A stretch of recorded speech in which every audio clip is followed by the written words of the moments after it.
Jean-Claude Dacier, Olivier d'Artigol, le dernier sujet que je voulais aborder avec vous, c'est ce bilan des émeutes de Nanterre. Quel bilan justement en tirer ? 793 millions d'euros, l'addition est salée.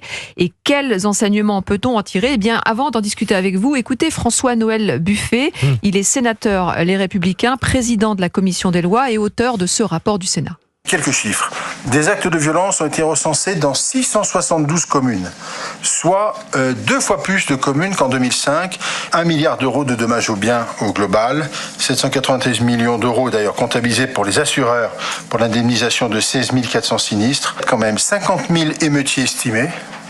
45 000 membres des forces de l'ordre ont été mobilisés. Ce bilan, je tenais à vous le faire parce qu'il traduit l'ampleur du phénomène. Plusieurs parties du territoire semblaient prêtes pour un affrontement avec les forces de l'ordre, comme en témoignent d'ailleurs les importants stocks préconstitués de mortiers d'artifice, ainsi que la coordination qui a pu être constatée et le modus operandi des participants. C'est un point essentiel de ces événements.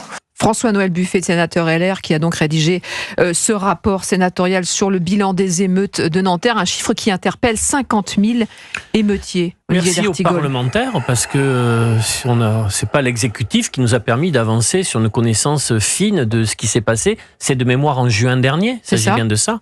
Donc là, le Parlement fait son travail. On avait discuté, beaucoup débattu et réfléchi à l'époque sur une cartographie un peu nouvelle, notamment sur ces villes moyennes qui se sont rebellées, qui avaient défrayé la chronique, où au petit matin, la population se réveille en disant « mais qu'est-ce qui est en train de nous arriver ?» Et après, ce à quoi je pense toujours, c'est que ce sont souvent donc des quartiers prioritaires de la ville qui accumulent un très grand nombre de difficultés, et quand il y a des équipements publics qui partent dans les flammes, c'est toujours des services en moins pour une population déjà fragilisée. J'ai souvenir de ces émeutes. Vous vous souvenez, cette dame d'un quartier populaire qui va vers l'école et qui dit aux émeutiers « non, pas l'école, l'école, ne touchez pas l'école ».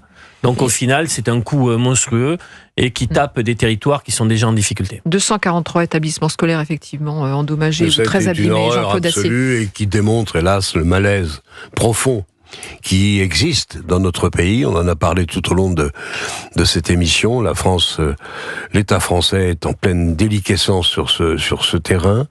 Il refuse même de voir la vérité. Je parlais tout à l'heure des statistiques ethniques, non pas pour recenser tout le monde, mais pour savoir un peu à quoi on a affaire. On a une jeunesse, descendants et enfants de migrants qui sont, et pour beaucoup d'entre eux, pas tous, évidemment, mais pour beaucoup d'entre eux qui sont dans une situation compliquée. Certains en France disent mais c'est du culturel et c'est du social, circuler, il n'y a rien à voir, faut aider la famille, il faut aider les enfants, faut soigner leur éducation, sûrement. D'autres, dont je suis, disent que à côté de ça, il y a urgence. Et il y a urgence à avoir pour la justice française un certain nombre de moyens et une politique pénale. Je pense qu'on peut faire les deux, Jean-Claude. Justement, les préconisations. Oui, faire les deux. Je suis d'accord, mais là, il y a urgence, soignons l'urgence. Préconisation du Sénat, le blocage de certaines fonctionnalités des réseaux sociaux en cas de grande tension. Vous approuvez, oui, Olivier parce que bien sûr, c'est sur des boucles où... Ça avait été le cas d'ailleurs dans la foulée. Oui, c'est sûr.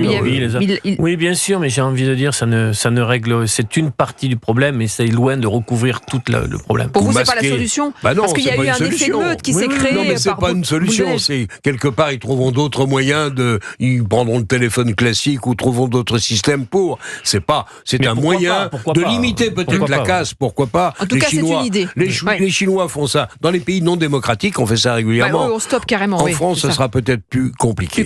Encore une fois, le malaise n'est pas là, même si les réseaux sociaux font partie des difficultés qui sont les nôtres, évidemment. Merci beaucoup Jean-Claude Dacier, Olivier d'Artigol. C'est passé à la vitesse de la lumière une fois encore.